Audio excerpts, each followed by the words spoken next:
अस्सलाम वालेकुम दोस्तों, कैसे हैं? उम्मीद है कि खैरियत से होंगे आप। अगर आपको याद है तो लास्ट टाइम जो है हमने एक्सरसाइज 1.1 जो है वो स्टार्ट की थी, और आज जो है एक्सरसाइज 1.1 का क्वेश्चन नंबर 3 और इसके अलावा जो है क्वेश्चन नंबर 6 और 7 जो है इंशाल्लाह ये करेंगे। और वीडियो जो है लास्ट तक देखिएगा और इंशाल्लाह उम्मीद है कि आपको समझ आ जाएगी। अगर आपको किसी चीज़ के मतलब समझ नहीं आती तो आप हमें कमेंट में बता सकते हैं। चलिए स्टार्ट करते हैं। क्वेश्चन नंबर 3 के 3 पार्ट्स हैं, बेसिकली 2 मैं आपको करवा दूंगा, एक आपकी प्रैक्टिस के लिए छोड़ा जाएगा। फर्स्ट पार्ट जो है हम प्रूफ करेंगे, मतलब हमने ये जो स्टेटमेंट्स दी हुई हैं इसे एक फर्स्ट तो ये मैथमेटिकल फॉर्म में चेंज करना है, और मतलब एक जो क्वांटिटी है उसे दूसरी क्वांटिटी के फंक्शन में लिखना है। मतलब the parameter p of a square as the function of its area. मतलब एक जो स्क्वायर है उसका पैरामीटर जो होता है उसे एरिया के फंक्शन में लिखना है। अब स्टेटमेंट ज़रा कॉम्प्लेक्स लग रही है, अभी आपको अंदाज़ा हो जाता है। फर्स्ट ऑफ ऑल आपको पता होना चाहिए कि सर्कल जो स्क्वायर है वो उसका पैरामीटर क्या होगा। लेट्स से ये मेरे पास एक स्क्वायर है, फिगर तो नहीं इतनी अच्छी बन पाई, ये आप कंसिडर कर लें एक स्क्वायर है। अब क्योंकि ये एक स्क्वायर है तो अगर इसकी एक साइड जो है वो x है तो मतलब ये कि चारों साइड्स जो हैं इक्वल होंगी और वो भी x होंगी। क्यों भला? क्योंकि ये स्क्वायर है और स्क्वायर की प्रॉपर्टी ये है इसकी चारों साइड्स जो हैं वो इक्वल होती हैं। तो अब इसका पैरामीटर कैलकुलेट करेंगे। पैरामीटर जो है वो इक्वल होता है, उसे p से रिप्रेजेंट करें, जो तमाम जो साइड्स होती हैं उनका सम होता है। मतलब इसकी सारी साइड्स जो हैं उनका प्लस कर लें इस तरह से। ये आपके पास जो है पैरामीटर आ गया, और पैरामीटर को जस्ट आप बाउंड्री भी कह सकते हैं, और बाउंड्री आपके पास आ गई 4x स्क्वायर की। इसी तरह से अब आपको जो है स्क्वायर उसका एरिया फाइंड करना है। तो एरिया जो है उसे a से रिप्रेजेंट करें, और इसकी जो फार्मूला होता है वो लेंथ मल्टीप्लाई बाय विड्थ होगा। ठीक है, लेंथ क्योंकि आपके पास लेंथ भी x है और विड्थ भी x है। देखें ज़रा, लेंथ और विड्थ जो है ये आपके पास x है, तो एरिया जो है ये आपके पास आ गया x स्क्वायर, ये आ गया, a इसके इक्वल आ गया। अब आपके पास एक इक्वेशन ये बन गई और सेकंड इक्वेशन ये बन गई। अब देखें ज़रा, क्वेश्चन की स्टेटमेंट के मुताबिक आपने पैरामीटर p जो है उसे एरिया के फंक्शन में लिखना है। आपके पास एक स्क्वायर था, उसका जो पैरामीटर है उसके पैरामीटर को आपने उस स्क्वायर के एरिया के फंक्शन में लिखना है। मतलब समझे ज़रा, अब इसे मैं सिंप्लीफाई करता हूँ ज़रा। अगर मैं यहाँ पे स्क्वायर रूट करता हूँ बाय स्क्वायर रूट, अगर मैं यहाँ पे स्क्वायर रूट करूँगा तो मेरे पास आ जाएगा स्क्वायर रूट ऑफ a जो है ये इक्वल आ जाएगा square root of x square. तो यहाँ से स्क्वायर और स्क्वायर रूट कैंसिल हो जाएगा, स्क्वायर रूट ऑफ a जो है ये मेरे पास आ जाएगा x के इक्वल। अब इसे 3 का नाम दे दें। अब ये जो वैल्यू आपने फाइंड करी है इसे इक्वेशन 1 में रिप्लेस कर दें। अब आप लिखेंगे रिप्लेस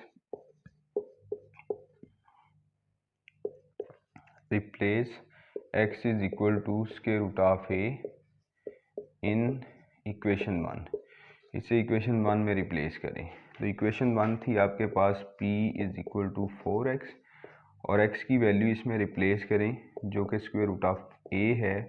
तो ये आपके पास आंसर है। ऐसे लिख लें या फिर आप इसे इस तरह से लिख लें, बात एक ही है। ये लिख लें या ये वाला लिख लें, बात एक ही। अब आपने समझा कि आपके पास क्वेश्चन था बेटे कि आपने जो स्क्वायर था उसके पैरामीटर को स्क्वायर के एरिया के फंक्शन में लिखना है। पैरामीटर जो है ये बेसिकली स्क्वायर की बाउंड्री होती है, और पैरामीटर आप कैसे कैलकुलेट करेंगे? बाउंड्री के जो तमाम साइड्स हैं उन्हें प्लस कर देंगे, पैरामीटर आ जाएगा, और फिर आप एरिया जो है कैलकुलेट करेंगे। एरिया आपके पास जो है लेंथ मल्टीप्लाई बाय विड्थ आ जाएगा, स्क्वायर लें। अब आप जो है इसका स्क्वायर रूट करें, ठीक है, यहाँ से आपको x की वैल्यू मिल जाएगी, और ये वैल्यू जो है आप इक्वेशन नंबर 1 जो है पैरामीट्रिक इक्वेशन जो है उसमें यूज़ कर दें, और आपके पास आंसर जो है वो आ जाएगा। अब इसमें बच्चे कंफ्यूज होते हैं, जी हमने उसे इधर नहीं किया, इसे ही उधर क्यों किया? क्योंकि बेटे क्वेश्चन की स्टेटमेंट के मुताबिक आपने जो पैरामीटर था उसे एरिया के फंक्शन में लिखना था, इसी वजह से हमने ये किया सारा।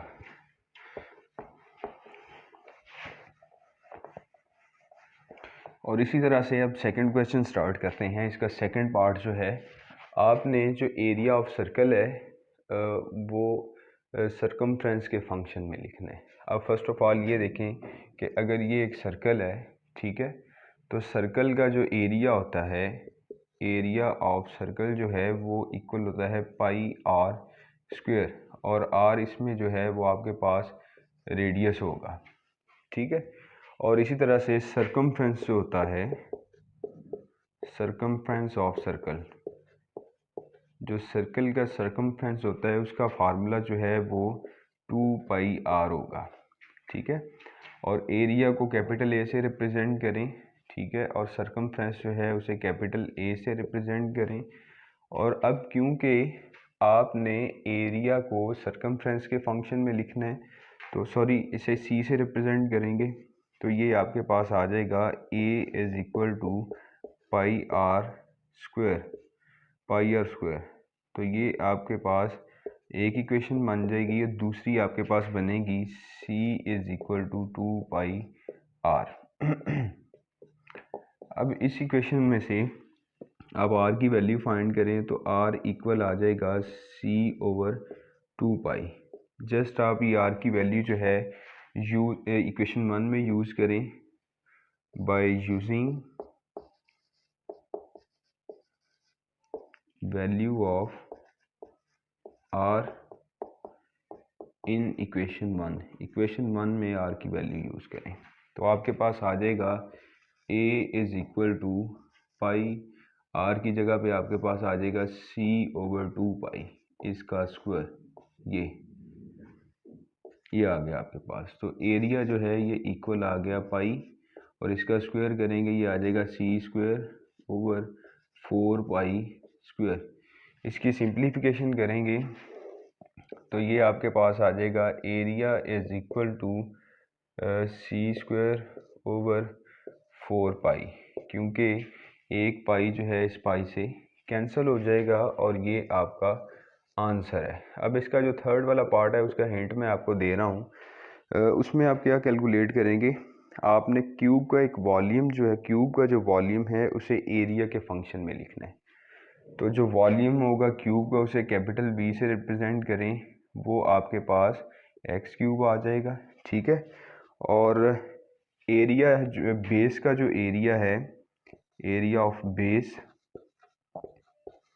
उसे आप जो है ए से रिप्रेजेंट करें, ठीक है, और वो आ जाएगा आपके पास x square.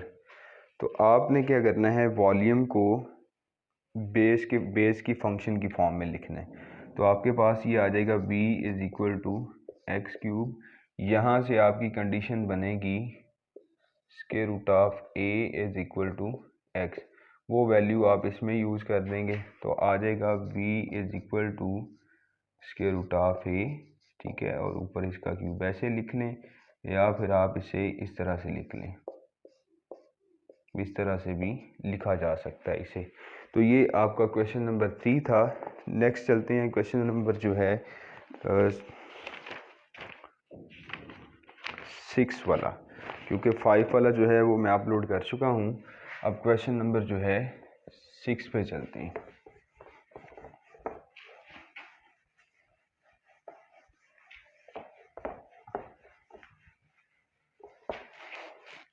Question number 6, question number 6 जो है ये बड़ा इजी भी क्वेश्चन है लेकिन इम्पोर्टेंट भी है।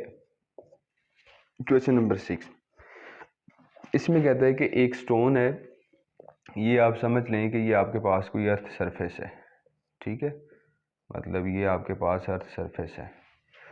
अब यहाँ से ये जो यहाँ पे हाइट है टोटल ये वाली, ये 60 मीटर है, मतलब ये हाइट जो है ये 60 मीटर है। यहाँ से एक स्टोन को गिराया गया। अब यहाँ से जब स्टोन को गिराया जाता है तो कहते हैं कि टाइम जो है वो x सेकंड पास किया, मतलब ये कि जो टाइम था जब x सेकंड था, ठीक है, तो तब आपका ये स्टोन जो था इसकी हाइट लेट से यहाँ पे h हाइट थी यहाँ से लेकर, तो इससे मतलब उसने एक फंक्शन जनरेट किया और क्वेश्चन में ये फंक्शन दिया गया है हमें कि एच एक्स जो है एच ऑफ एक्स वो इक्वल है 40 माइनस 10x²। ठीक है, अब इस क्वेश्चन के दो पार्ट हैं। पहला पार्ट तो बड़ा इजी है कि what is the height of the stone when, मतलब आपने फर्स्ट पार्ट में ये फाइंड करना है कि स्टोन हाइट फाइंड करनी है, स्टोन हाइट। और सेकंड वाला जो पार्ट है इसमें आप टाइम कैलकुलेट करेंगे, when does the stone strikes the ground, कि स्टोन जो है कब ग्राउंड से टकराएगा, ये टाइम इसमें कैलकुलेट करेंगे और यहाँ पे स्टोन हाइट कैलकुलेट करेंगे अगर आपको फंक्शन ये दिया गया है। अब आपको टाइम्स जो हैं वो डिफरेंट दिए गए हैं, मतलब फर्स्ट आपको टाइम दिया गया 1 सेकेंड, ठीक है, मतलब x is equal to 1 second ये वाले पार्ट में। बी वाले पार्ट में जो है आपको दिया गया x is equal to 1.5 second, और इसी तरह से सी वाला जो पार्ट है उसमें आपको दिया गया x is equal to 1.7 second. Just मैं एक कर रहा हूँ ये एज ए एग्जांपल, और बाकी आप जो है दो इसके पार्ट खुद करेंगे। आप जस्ट क्या करेंगे, इस फंक्शन में जहाँ पे x है वहाँ पे 1 रिप्लेस करेंगे पार्ट ए को सॉल्व करने के लिए। मतलब ये कि एच ऑफ x जो है वो आपके पास इक्वल था 40 माइनस 10x², तो आपको एच ऑफ 1 की वैल्यू कैलकुलेट करनी है, वो आ जाएगा 40 माइनस 10 इंटू 1², तो ये आ जाएगा एच इज़ इक्वल टू आ जाएगा 40 माइनस 10, क्योंकि 1 का स्क्वायर करेंगे वो तो 1 ही रहेगा, तो 40 में से 10 निकाल देंगे तो ये 30 आ जाएगा। तो मतलब ये जब टाइम 1 सेकेंड था तो हाइट जो थी वो 30 थी आपके पास। और इसी तरह से आप दूसरी हाइट्स जो हैं टाइम चेंज करने से हाइट भी चेंज होगी, और ये हाइट्स जो हैं आप कैलकुलेट कर सकते हैं। इसी फंक्शन को यूज़ करें, उसमें दोबारा ये वैल्यू x की जगह पर रिप्लेस करें तो इसकी हाइट आ जाएगी। इसी फंक्शन को इस्तेमाल करके ये वैल्यू रिप्लेस करेंगे तो दोबारा जो है एक नई हाइट आ जाएगी। अब कहते हैं कि जब स्टोन जो है ग्राउंड को स्ट्राइक करता है, मतलब स्टोन जो था मैंने यहाँ से मतलब थ्रो किया और 60 मीटर की हाइट ट्रेवल करने के बाद जो है स्टोन यहाँ पे अर्थ सरफेस पे स्ट्राइक कर गया, तो मैंने टाइम जो है वो कैलकुलेट करना है। अगर जब देखें कि जब स्टोन जो है सरफेस से स्ट्राइक करेगा, टकराएगा ज़मीन की सतह से, देखें कि हाइट जो है वो ज़ीरो होनी चाहिए, क्योंकि अगर कोई बॉडी जो है वो सरफेस पे पड़ी हुई है तो मतलब अंडरस्टूड है कि उसकी हाइट ज़ीरो है। तो हाइट जो है वो ज़ीरो होगी, तो इस केस में टाइम कैलकुलेट करना है। तो टाइम क्योंकि इस क्वेश्चन में x की फॉर्म में दिया गया तो x कैलकुलेट करना है। अब देखें आपके पास फंक्शन ये था कि एच ऑफ x जो है वो इक्वल है 40 माइनस 10x²। तो क्योंकि हाइट जो है वो ज़ीरो है वो इसमें आप रिप्लेस करें, तो ज़ीरो जो है इक्वल आ जाएगा 40 माइनस 10x², तो ये आ जाएगा 10x² इक्वल आ जाएगा 40 के, और x² जो है इक्वल आ जाएगा 40/10 के, और इसे सिंप्लीफाई करेंगे x² इज़ इक्वल टू आ जाएगा 4 के, और स्क्वायर रूट करेंगे इसका x² का, तो ये आ जाएगा स्क्वायर रूट ऑफ 4, तो x जो है ये इक्वल आ जाएगा 2 के। मतलब टाइम जो था 2 सेकंड लगा, तो ये स्टोन जो है ये सरफेस को स्ट्राइक कर गया। तो ये था क्वेश्चन नंबर 6, और इसी के साथ जो है क्वेश्चन नंबर 7 उसका मैं आपको हिंट दे देता हूँ, कोशिश करें कि वो आप ज़रा खुद कर लें। वैसे मैं आपको करवाऊँगा इसमें, ये नहीं है कि नहीं करवा रहा, लेकिन बाकी मैं छोड़ूंगा वो आपकी प्रैक्टिस के लिए। क्वेश्चन नंबर 7, क्वेश्चन नंबर 7 के बेसिकली 3 पार्ट्स हैं, फर्स्ट, सेकंड और थर्ड, 3 पार्ट्स हैं। मतलब फर्स्ट पार्ट में आपको दो इक्वेशंस दी गई हैं, x is equal to 8t² और साथ में y is equal to 2at और we need to prove that, हमें जो प्रूव करना है वो है वाई स्क्वायर जो है इक्वल है 4ax के, ये हमें प्रूव करना है। और सेकंड वाले पार्ट में देखें ज़रा कि हमें दिया गया है x is equal to a cos ऑफ थीटा, ठीक है, और y जो है इक्वल होता है b साइन ऑफ थीटा के। इसके मुताबिक जो है आपने प्रूफ क्या करना है, आप प्रूफ करेंगे कि x square over a square plus y square over b square equal है 1 के। आपको ये चीज़ प्रूव करनी है। और इसी तरह थर्ड वाले पार्ट में देखें, क्वेश्चन है a सीकेंड थीटा जो है ये इक्वल है x के और y जो है ये इक्वल है b tan थीटा के।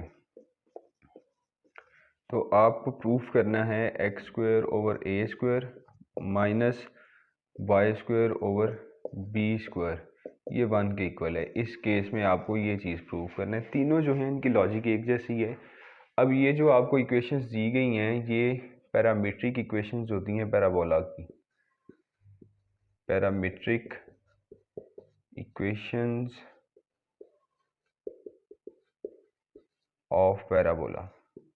ये आपने याद रखना है, ये शॉर्ट क्वेश्चन आपसे पूछा जाता है, आपको कोई एग्जामिनर भी पूछ सकता है कि x is equal to a t square y is equal to 2at जो है ये पैराबोला की पैरामीट्रिक इक्वेशंस होती हैं। और इसी तरह से x is equal to a cos theta y is equal to b sine theta जो है ये एलिप्स की पैरामीट्रिक इक्वेशंस होती हैं। मतलब ये वाली जो हैं ये एलिप्स जो है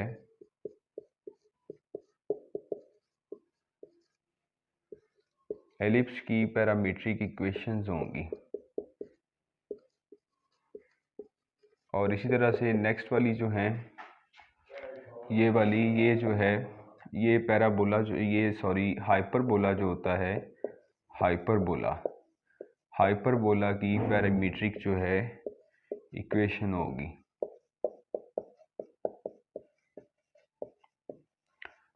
ये आपको एज एमसीक्यू पूछ सकता है और आपको शॉर्ट क्वेश्चन भी आ सकता है, right the parametric equation of ellipse, या पूछ सकता है right the parametric equation of hyperbola, या फिर आपसे पैराबोला पूछ सकता है। तो जस्ट इस केस में आप क्या करेंगे, इसमें से t की वैल्यू फाइंड करेंगे, इसमें रिप्लेस कर दें कि इस इक्वेशन में आपके पास ये वाला आंसर जो है ये बन जाएगा। और इस केस में ये दोनों एक जैसे हैं, इसमें जस्ट आपने प्लस करना होता है और इसमें आप माइनस करेंगे तो आपके पास आंसर जो है वो जनरेट हो जाएगा। अब ये इसका सलूशन देखें कि x जो है वो इक्वल था a कॉज ऑफ थीटा के, ठीक है, और y जो है वो इक्वल है b साइन ऑफ थीटा के। तो इसे सिंप्लीफाई करेंगे, देखें ज़रा, हमें x square over a square चाहिए और फिर y square over b square चाहिए। तो आंसर से ही हमें पता चलेगा, ये आपके पास a इधर मल्टीप्लाई कर रहा है, इस तरफ आके डिवाइड करेगा तो आ जाएगा x ओवर a इक्वल आ जाएगा कॉज ऑफ थीटा के, और यहाँ से b इस तरफ आगे डिवाइड करेगा, y ओवर b जो है इक्वल आ जाएगा साइन ऑफ थीटा के। अब क्योंकि आपको इसका स्क्वायर चाहिए, यहाँ से आपको अंदाज़ा हुआ तो आप इसकी स्क्वायरिंग करेंगे तो ये आ जाएगा x square over a square जो है वो इक्वल आ जाएगा कॉज स्क्वायर थीटा। इसकी भी आपने स्क्वायरिंग की, ये आपके पास आ जाएगा y square over b square जो है ये इक्वल आ जाएगा साइन स्क्वायर थीटा। ये आपने किया बाय स्क्वायरिंग से, मतलब आपने स्क्वायरिंग की इस स्टेप में। अब नेक्स्ट स्टेप जो है देखें, उसने इन दोनों को प्लस किया हुआ है, तो आप इन दोनों को प्लस करेंगे तो आपके पास आ जाएगा x square over a square plus y square over b square, और इक्वल की दूसरी साइड पे आ जाएगा आपके पास, जब भी दो इक्वेशंस जो हैं उन्हें प्लस करते हैं तो राइट में प्लस होती है, लेफ़्ट में प्लस होती है। इसी वजह से ये आपके पास आ जाएगा cos square theta plus sine square theta. और जब आप इसे सिंप्लीफाई करेंगे, क्योंकि ये सारी चीज़ जो है ये 1 की इक्वल होती है, तो आपके पास आ जाएगा x square over a square plus y square over b square is equal to 1। ये चीज़ आपको प्रूफ करनी थी। और इसी तरह से ये भी आप प्रूफ करेंगे, सेम स्टेप्स हैं, आप जस्ट इस केस में माइनस करेंगे और बाद में आपके पास यहाँ पे बनेगा secant square theta minus tan square theta. तो secant square theta minus tan square theta जो है ये 1 के इक्वल होता है, ये याद रख लें। जिस तरह इस केस में आप नोट करें कि sine square theta plus cos square theta जो है ये 1 के इक्वल होता है, इसी तरह से ये चीज़ जो है 1 के इक्वल होगी।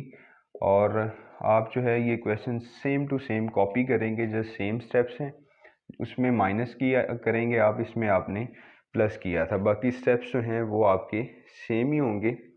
और इस स्टेप में लिख लें, इन्हें नाम दे लें, इसे 1 का और इसे 2 का नाम दे लें याद रखने के लिए, ज़रा इजी है। तो लिखते हैं बाय एडिंग, यहाँ पे इसे ऐड करेंगे आप इक्वेशन 1 और 2 को, तो ये चीज़ आ जाएगी और इसे आप सॉल्व कर देंगे।